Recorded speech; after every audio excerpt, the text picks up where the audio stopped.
interview is being conducted for the Patterton World War II, a POW camp and its Neighbours project. This is the 14th of November 2019. My name is Rachel Kelly and the respondent's name is Matthew McKinnon.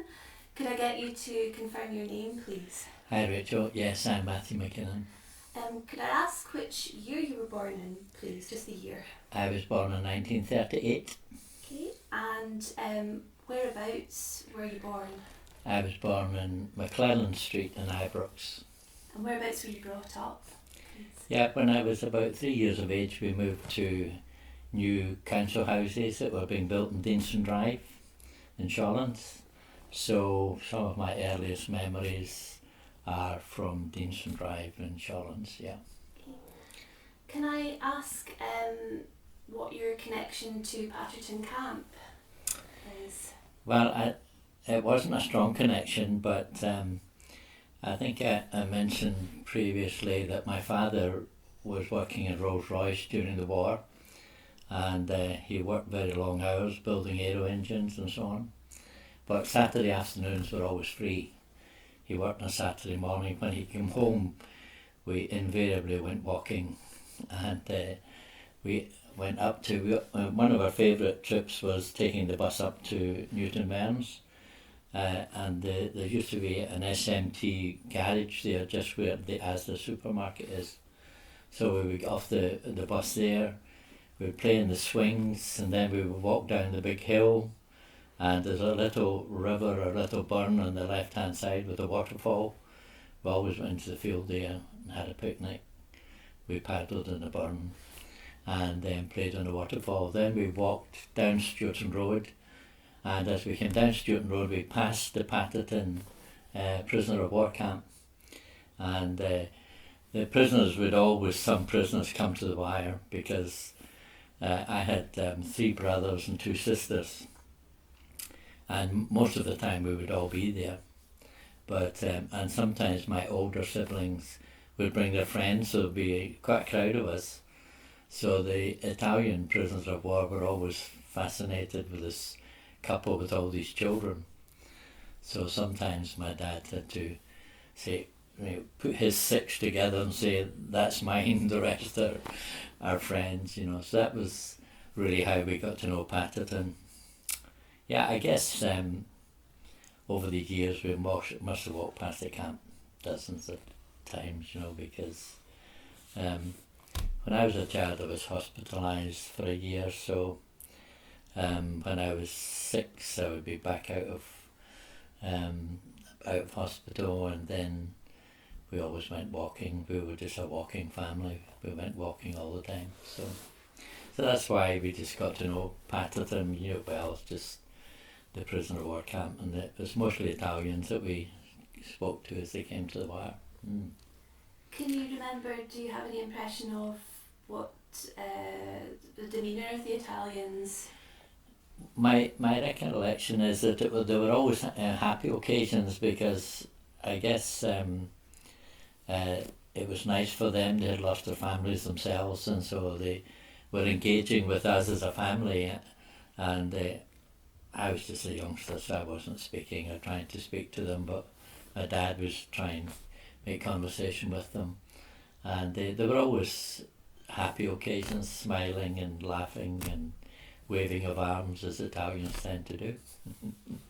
So it was, I guess that I can't think of any time where there was any confrontation or any nastiness at all. Okay, do you remember any Germans in the camp? No, we don't. Well, I wasn't conscious of the fact. We just knew it was Italians. I don't know how we knew that, but it seemed to be. We always talked about the Italians in the prisoner of war camp. Mm-hmm. Do you have any visual memory of the actual camp itself? Yeah, yes, I remember. The Nissen huts. I think there was a kind of field where they played football and stuff, and there were huts further up the hill in amongst the woods. I don't know whether they were for maybe some of the British guards and stuff stayed there, I'm not sure, but that seemed to be a kind of control centre, got that feeling. And then down below there was all these rows of listen huts. Yeah. Mm-hmm. So, can I ask you, did you have any other experiences with prisoners of war? Yeah, well, that was our only experience really with the Patterton camp, in that we chatted to the men through the wire. Later on, we had quite a lot of interaction with German prisoners of war. These were not from the Patterton camp, but they were from the from Cowglen military camp, and the camp was attached to the hospital. Yes, well, it happened this way, that we had two members of our church who were involved with the military hospital there, and so after the war was finished and the prisoners were allowed some kind of freedom to move around in the community, it was suggested that some of them come to the church. So one Sunday night, a sort of army lorry pulled up outside the church. All these Germans jumped out the back and all came into church. So, and the church were like a bit, surprised to see all these Germans coming in. But then, of course, they came regularly after that, and people in the church got to speak to them and they got friendly with them. In fact, on one Christmas day, all the German prisoners of war were on the platform singing Silent Night in German at one of our Christmas services, so that was nice. It was a throwback, I suppose, to the First World War, and when you have the stories of the prisoners in the trenches singing Silent Night. And so we had that experience, and then as the months moved on, people were inviting them to their homes, and so we had 3 prisoners who came to our house. We were just children, but their names were Max, Fritz and Paul, and so they came to our homes at least once a week, and because in these days there was no television or anything, so families were much more made their own entertainment. As kids, we always had a games night on a Tuesday and a Friday. Don't ask me why these nights were chosen, but in one of these nights, at least the Germans would come along as well. We played table tennis, darts, push halfpenny, and there was lots of board games as well, drafts and things that we all played. So these were sort of games nights at home, and Max, Fritz and Paul would come to that. Yeah, Paul was he was a hairdresser, so he would always ask my mother, "Do you want me to cut the kids' hair?" So he would cut our hair at times, and Max seemed to be a joiner. He was good at woodwork. Fritz, we never really got to know so well. He was a very nice gentleman, but he was very reserved. I don't know whether it was just the whole idea of being a prisoner or whatever, but he was a sort of quiet fellow. So we got to know these 3 men very well. My father was a Christian, so he always read the Bible with them, prayed with them, and then they had to be back in the camp, I think quite early, 9 o'clock or something, so they would all leave, and that would be that really. So we always, they were very friendly, and of course I think we're very happy to be invited into someone's home. Mm. So roughly what years would that be that they were? Well, I think Max, Fritz and Paul went home in 1948. The war finished in 45, so I guess it'd be probably a while after the war finished before they started to relax the rules. So I'm guessing, but I would think be mid-46 to mid-48, that sort of time. And could I ask the name of the church that they came Yes, to? it's well, in these days it was called Greenview Hall. Came from a Brethren tradition. It's now called Greenview Evangelical Church. Mm-hmm. Still going strong today. So, mm-hmm. Well, they didn't come on holiday, but in these days no one had a car, so getting around was a special occasion. So on Easter and maybe at September weekend, the church would hire coaches and we would go somewhere. So I remember in one Easter weekend we were going to Oban as a church, and Max, Fritz and Powell came along. I don't think any of the other prisoners came, just these three, and they came with us to Oban. Yeah, and I remember we stopped at a little church on the edge of Loch Awe, and it's still there today. It's a very picturesque place to stop, but the bus stopped there to let everyone out and go into the church and look around, and there was all the gravestones, and Max was walking around looking at the gravestones, and there was one with the inscription, "Death is swallowed up in victory."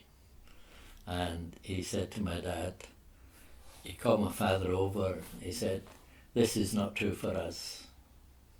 He said, "For you it might be true, but it's not for us. Death is not swallowed up in victory. You know, we have been defeated." So my father was trying to give him the Christian explanation of the inscription, that it was talking about faith in God would lead to heaven. It was that was the victory we were talking about. So that was interesting.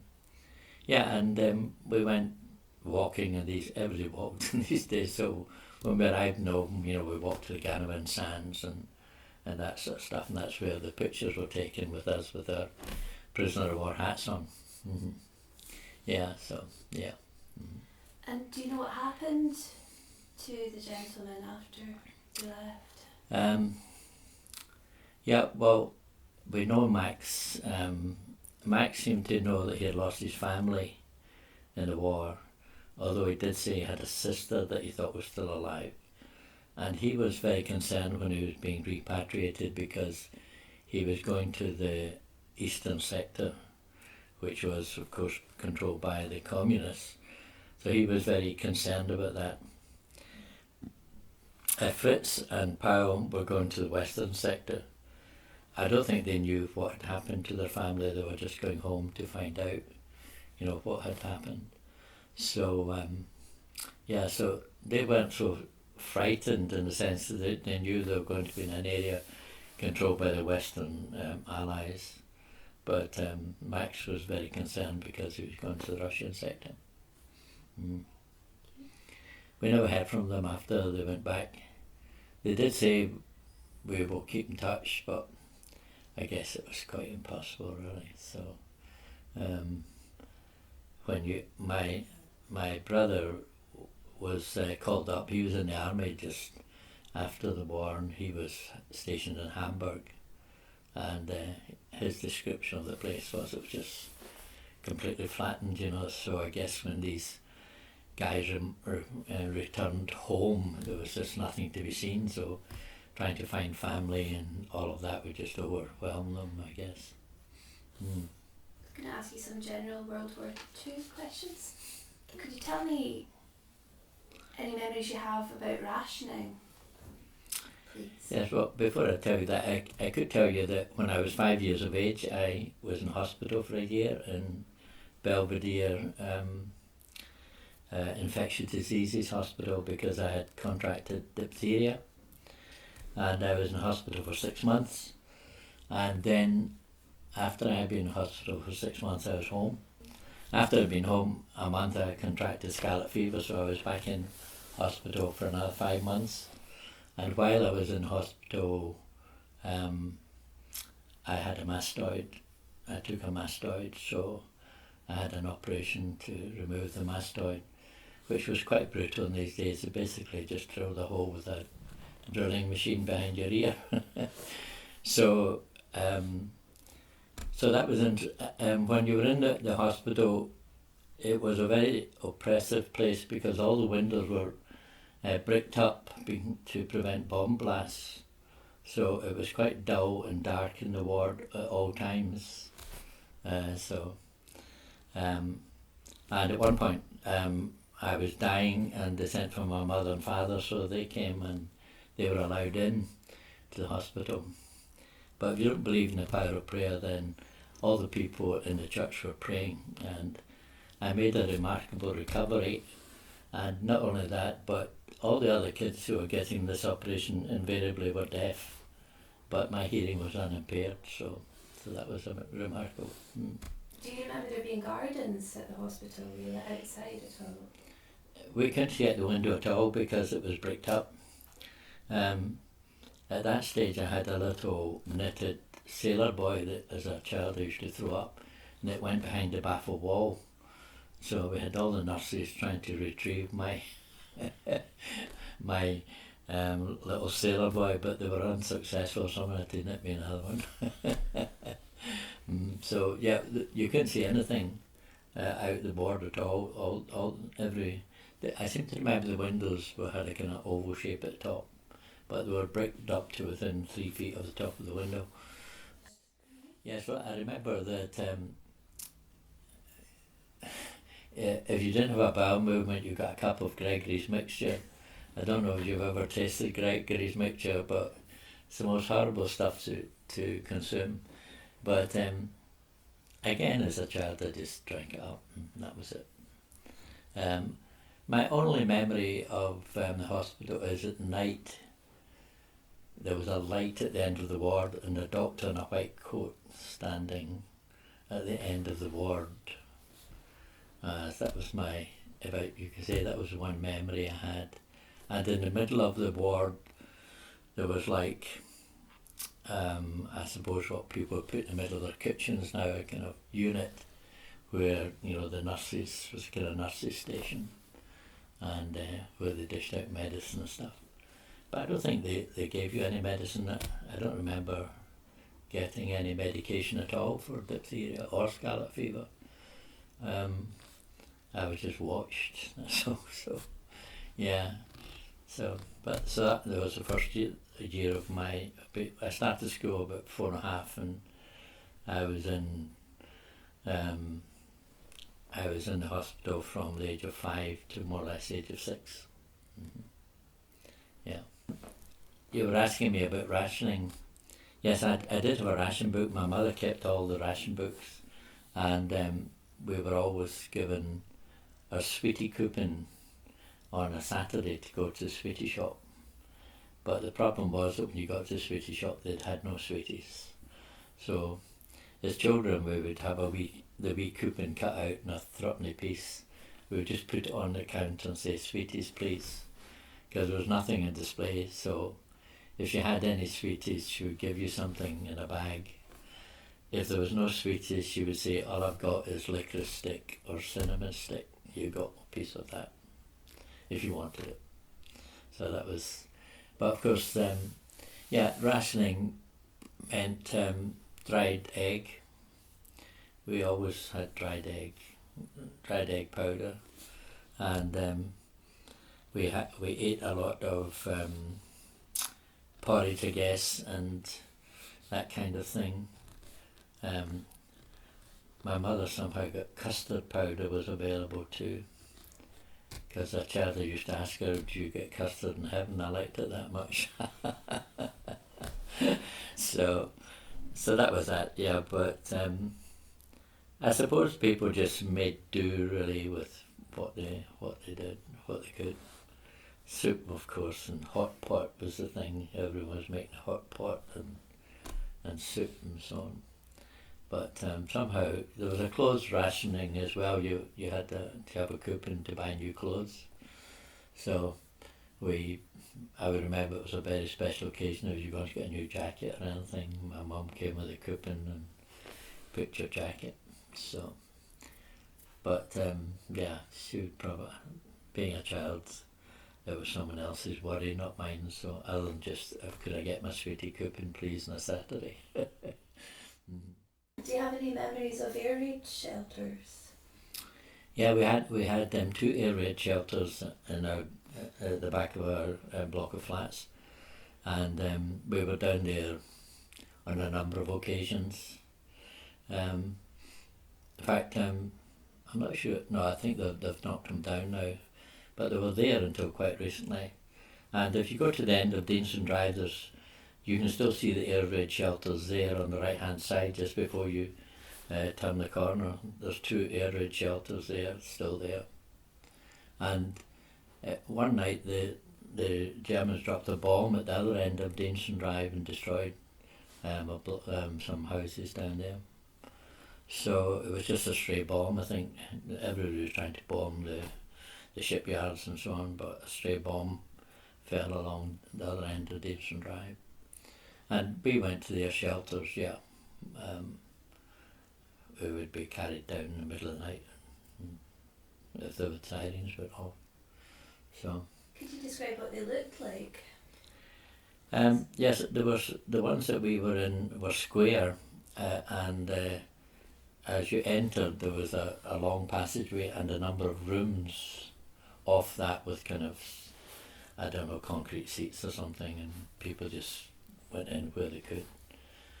And there was air raid wardens went about with whistles. In fact, I've still got the whistle through there if you want to see it.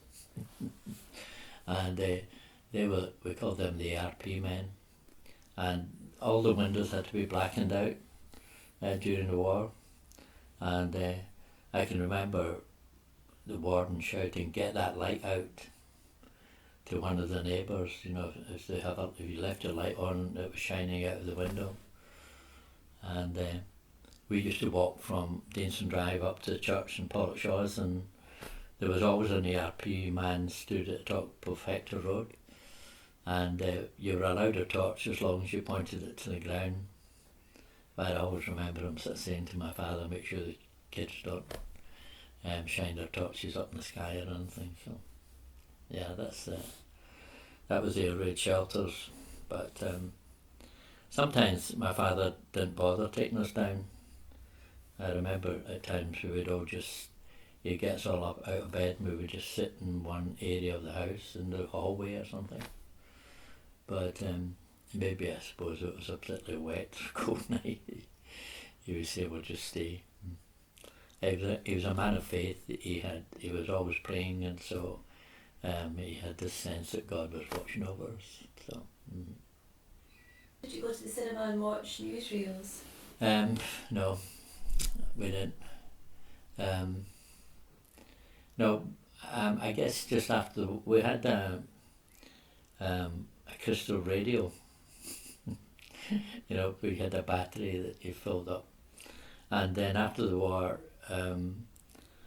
one of our great purchases was a radio with valves. And these days it wasn't transistors, it was valves, and it would be about this size, this height, and this deep.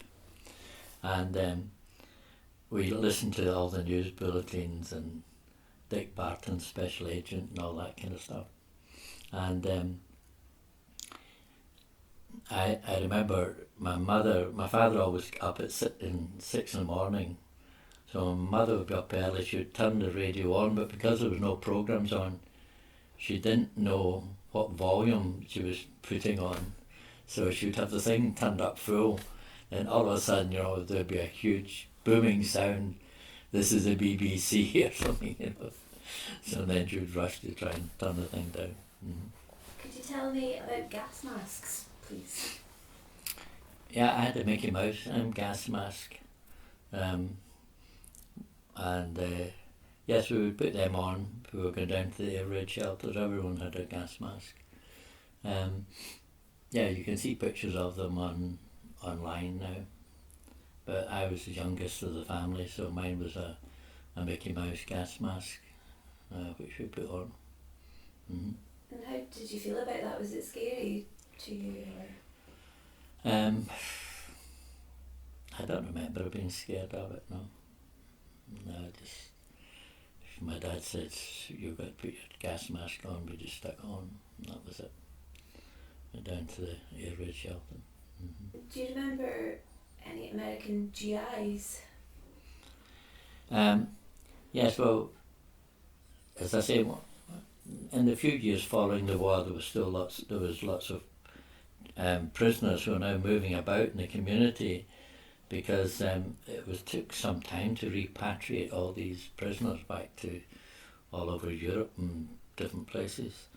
And also we had American servicemen walking around So as children we used to always ask them for gum. So we used to walk round up onto the main road and say, "Any gum, chum?" And that was our sort of standard phrase to them. I can only remember once or twice actually some of the guys stopping and giving us some gum, but we thought that was funny anyway. So, and I don't remember any of them coming to church. I think we had two girls in the church who were repatriated from Guernsey when the Germans invaded there, and there was a family in the church took them in. So, and they became friends with my sister, so we got to know them very well. Mm-hmm. You mentioned about the bomb, the stray bomb that fell on Deanston Drive. Were there people killed? If there were, we were not told as children, so maybe just not to frighten us, but I guess there would be casualties. The building came down. Could you tell me your memories, please, of the end of the war, when it came to an end? Yes, well, I think there was victory in Europe, and I remember the whole street they had flags across the street on the buildings, and I guess there was some sort of parties and stuff, but we were probably in bed by the time any parties got going. But I remember the bunting up, and I think that probably be victory in Europe. I'm not sure about when the war actually ended, a bit later when Japan was eventually defeated. Mm-hmm. Could you tell me about rationing after the war? Yeah, well, the country was impoverished because of the war, so even after the war, people did not have lots of money to splash around, so everyone was just eking out a living, really, and we were just the same. I guess we were maybe better off than some in that, that my oldest sister would be working, my father was working, and my mother never worked. I don't remember my mother ever working. She looked after the children, as people did in those days. So I guess my sister worked in a baker's shop, and on a Saturday when the shop was closing, if there was anything left over, the baker kindly said, you take some of that to the family. So Saturday nights was always one we looked forward to, because that's when Mary arrived home, she would have a box of cakes or some pies or something that we enjoyed. Mm-hmm. But and the other thing is, public transport was the only way you could get around. People didn't have a car, so nowadays you can just jump in your car, you go anywhere you like. But if there was a whole bunch of kids, trying to pay their fares to go to, but my father and mother took us to Inverkip on holiday every year down on the coast. That was before they built the power station there and so on. It was a very nice place. So we used to go. They used to rent a house down there, and we would go down there for years to Inverkip. So. And was it busy down there? Well, the Clyde Coast generally, everyone went to Clyde Coast after the war. Could I ask if there was any changes in people's attitudes that you noticed, or in any freedoms that weren't there during the war? Well, of course, I would be, after the war, I'd just be, 10, 11, 12 years of age. So, but I think the general feeling was one of, let's build a new world sort of thing. The First World War was a war to end all wars, but of course the Second World War was even worse in terms of casualties and so on. And then there was a whole nuclear question came into being, so and the build-up of nuclear armaments, which worried many people. But of course the other side of it was we're building new towns, Cumbernauld and East Kilbride and all these places where let's get new buildings up, and all the old tenements that people stayed in, were all getting knocked down. The Gorbals was being flattened and new high flats being built. So and even Porrickshaws, when we were married in '58, had already started building these large high flats, and that was a vision, it was a